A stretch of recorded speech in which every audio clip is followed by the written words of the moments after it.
Hello everyone, and welcome back to more Pyanodons tutorials. This is Otaku Showboat, and in this tutorial I'll be going over the molybdenum processing chain. As per usual, don't forget to comment, like, subscribe, and hit the notification bell to help make this tutorial series appear higher up in search results. You can also follow me on Twitch at twitch.tv/OtakuShowboat, on Twitter at OtakuShowboat, visit my website at otakushowboat.com, help support my continued existence, as well as help to accelerate the production of these tutorials by becoming a patron on Patreon at patreon.com/OtakuShowboat, as well as join the community on Discord. The links for all of these things are below this video. You can also support Pyanodons mods development at patreon.com/Pyanodon. As a disclaimer, Pyanodons mods are in a constant state of flux, so any numbers I present to you today may change.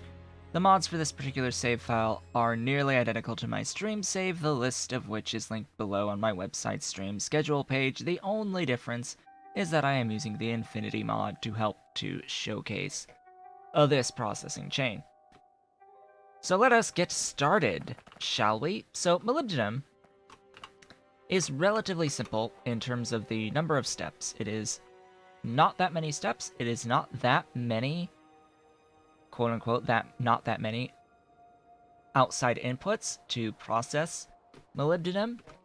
So it's basically what we've seen before with standard ore processing. It is ore into powder with stone as a byproduct, powder into dust with gravel as a byproduct, dust plus water into pulp. Alright, dust plus water into pulp. This is molybdenite pulp, not molybdenum pulp. There is actually a difference here between these two pulp types. Molybdenite pulp plus nitrogen gives you a concentrate with tailings as a byproduct. The concentrate with water will give you a molybdenum pulp with tailings. The molybdenum pulp with filtration media will be filtered into molybdenum disulfide, MOS2. Your MOS2 with oxygen will result in molybdenum trioxide plus the sulfur. I mean, this, because, you know, the sulfur here has to go somewhere, so the sulfur will be a byproduct in this next step. And then the molybdenum trioxide with hydrogen will give you plates. Here is the thing about this processing chain.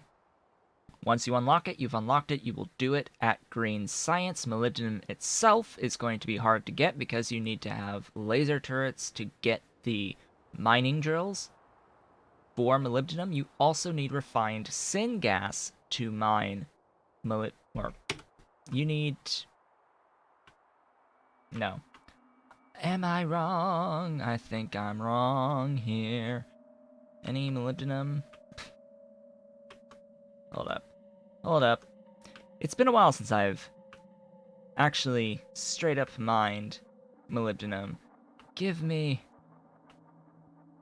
a scooch while I find a molly patch. Is there no molly patch?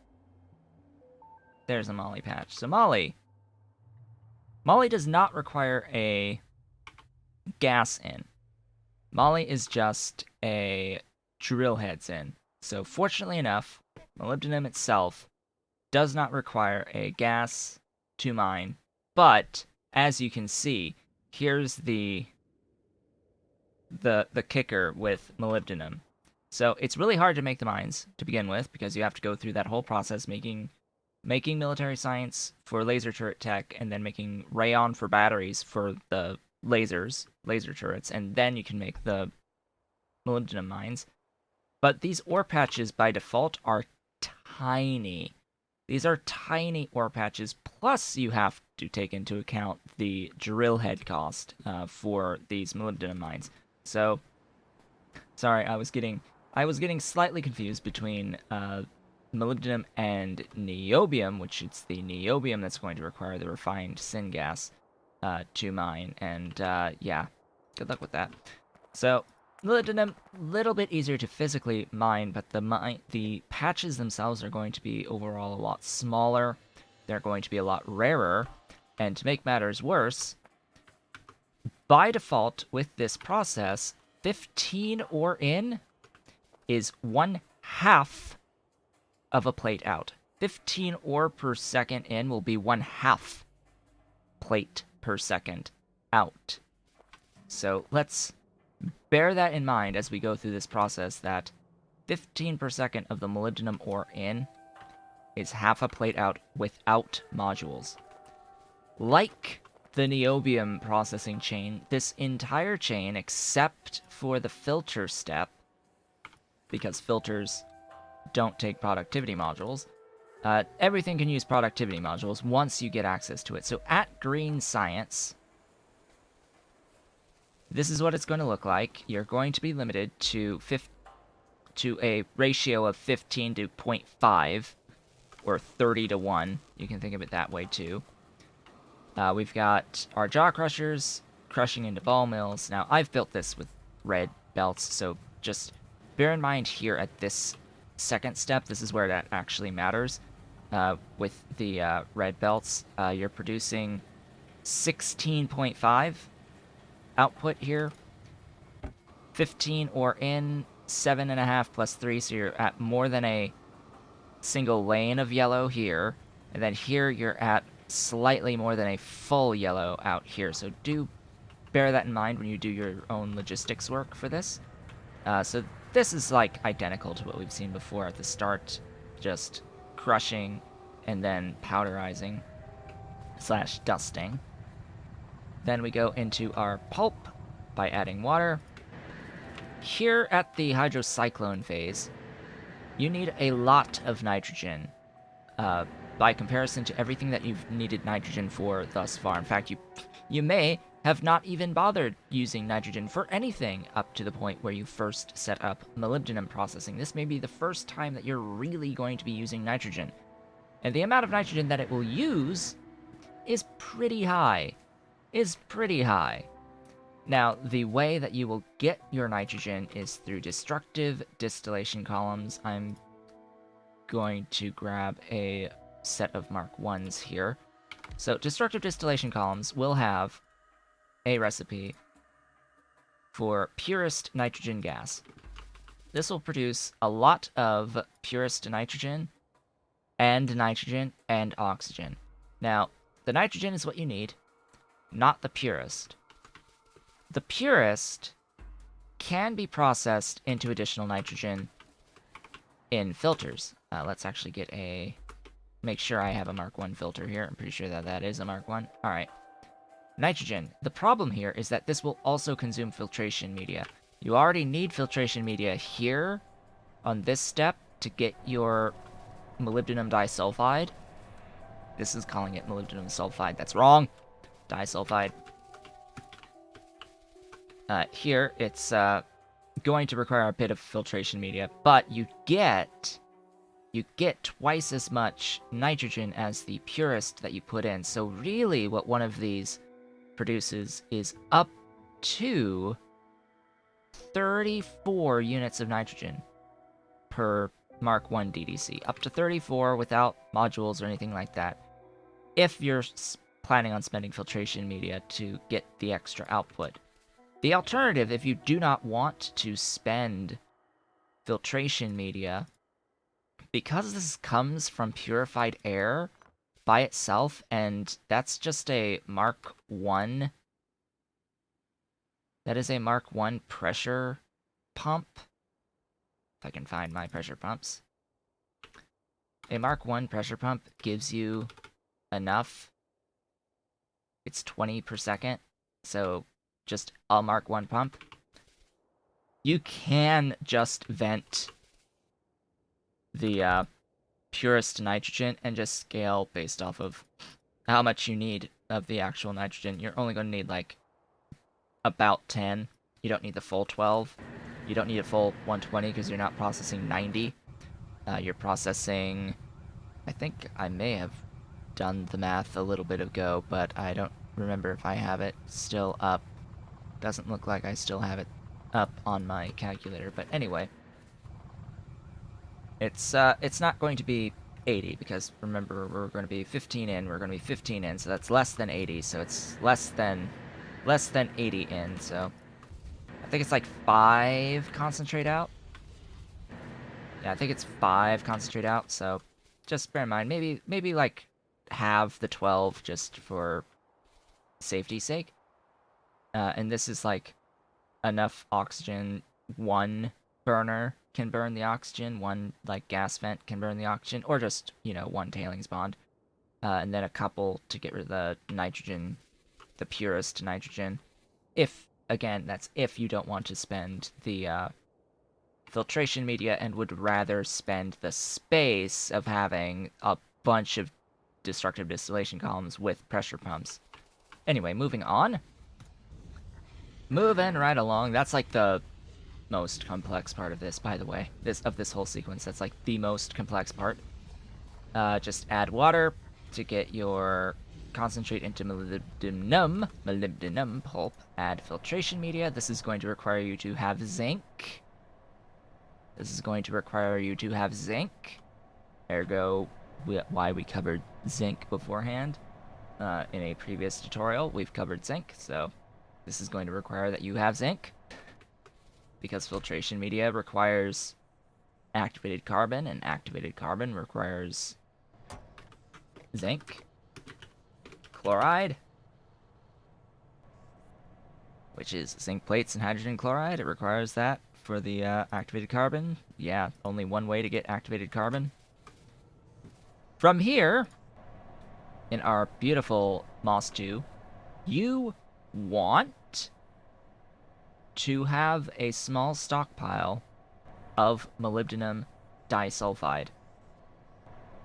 Of your Moss 2, you want to have some Moss 2 in a box in storage.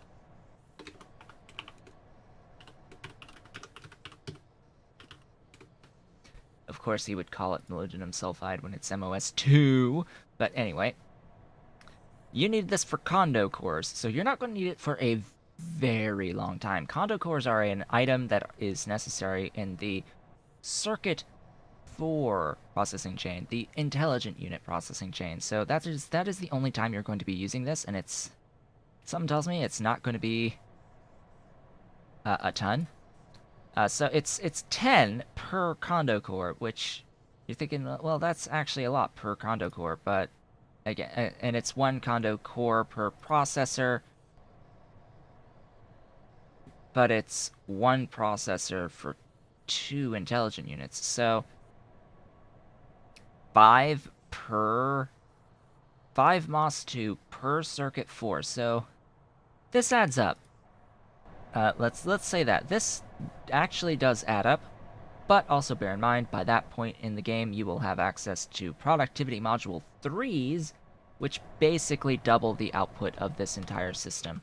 You can't use it in this actual step here because of this is a filter, and filters, along with washers, cannot take productivity modules for any of their recipes. In fact, it is a restriction on the building, not necessarily the recipes themselves.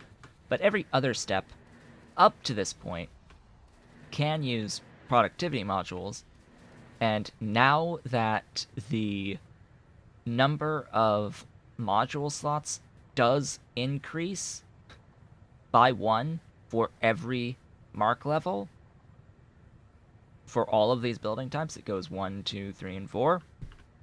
I think it's 1, 2, 3, 4. You actually have good reason to increase your mark levels up to beyond 2. So by the time you're thinking of doing Circuit 4s, you're able to make Mark 3 buildings, which are going to have...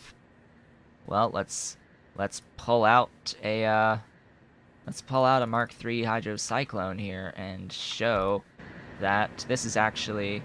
I don't know if this is my mod that's making it 4? Hold up, let me look at something. Yeah, so this is my mod that I'm using, Tirisif's mod, that makes it at double with tier or something like that. So I think this is less than 4, and I think the next one's less than that. Like, I think that showed 8.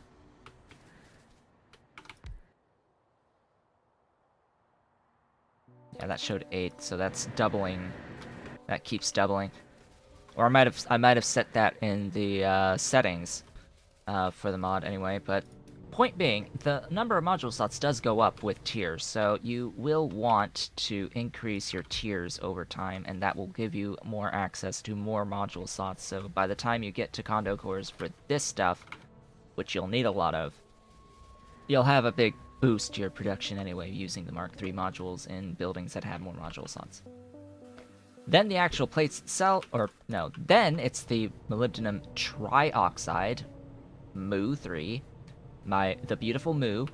Mu is going to be very much, very much demanded for your super alloy. Super alloy will come into play a lot sooner than condo cores.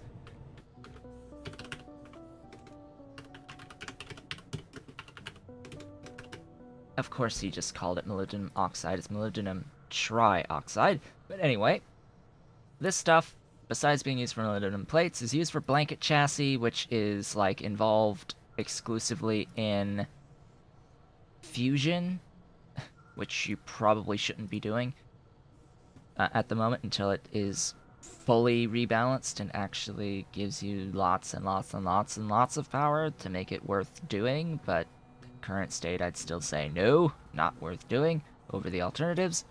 Anyway, super alloy will be your primary consumer of the molybdenum trioxide step here, and the only way of getting molybdenum trioxide is processing from ore itself. So bear in mind, processing from ore itself to get molybdenum trioxide is the only way to get it, and you need it for super alloy. It is 1-to-1. It is 1-to-1 here. You will be needing that going into, like, tier 3 stuff, Mark III stuff, as you're thinking of setting up your special small parts, because special small parts, of course, will also need that. Special small parts, wherefore art thou? There it is. Special small parts, right, doesn't use the super alloy directly, but it's everything that a lot of things that use special small parts will use the super alloy. So looking at things like blue belts, hey, we've got super alloy and special small parts. We've got Mark III items. Hey, look at that, it's super alloy is on that list along with special small parts. Look at all that. Look at all that. And circuit 3s. So for the most part, circuit 3s. Some things circuit 2s, but yeah, Circuit 3 special small parts, the Mark II building.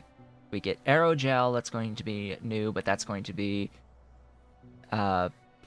involved in other things as well. We've got super alloy. Super alloy is going to need helium as well, so it's like, yeah, you're going to be needing to set up a lot of things before you really have to worry about having a ton of molybdenum trioxide.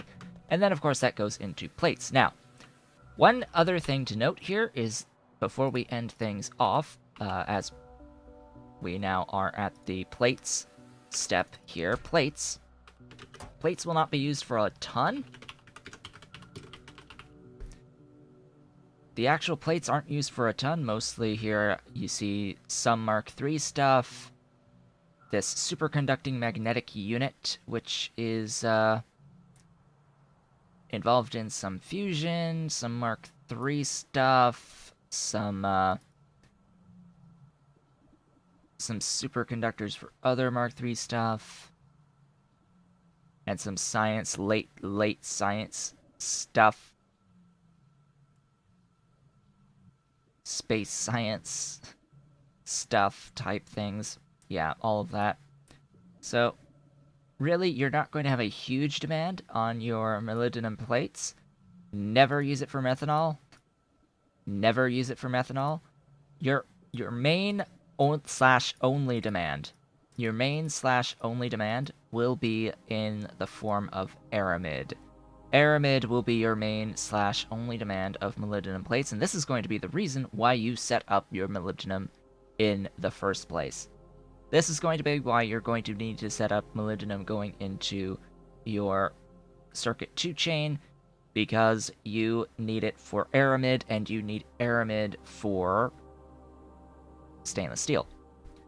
And you need stainless steel to build a building used in the circuit 2 chain. You also need it produced consistently for your chemical science packs. Yeah. And it's used in both aramid recipes, so even when you get into the later game and you get access to sub-denier microfiber, which for all intents and purposes is relatively simple.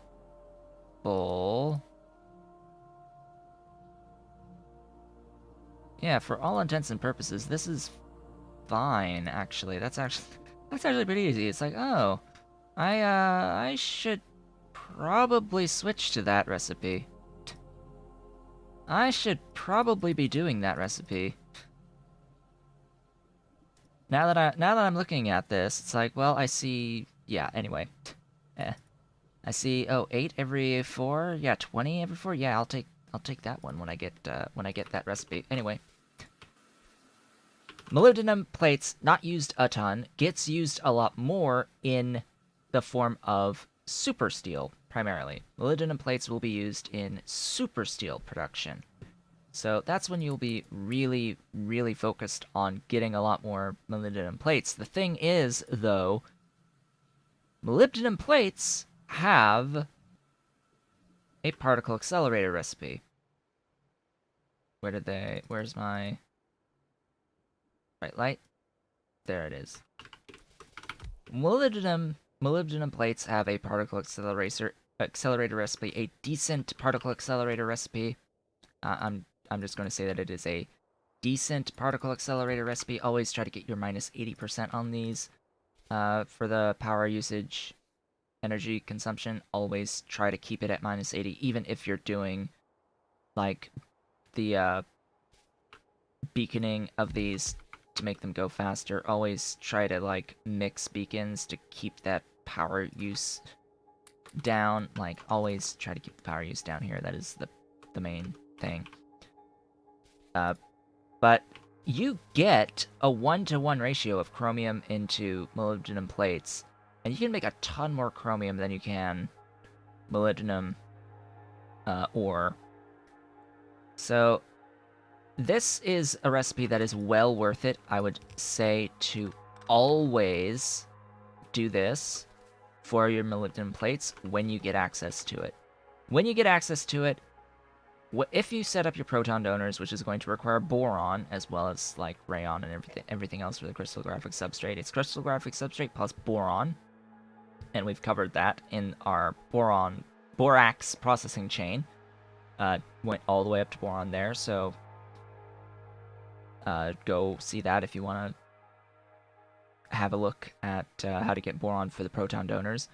And yeah, it's just better, all right? It's better to do this, to get the plates, and then only do this process up to here, up to your molybdenum trioxide, and then don't do this. Don't do it. Stop here and do this process once you get access to it and once you have set up some proton donor production.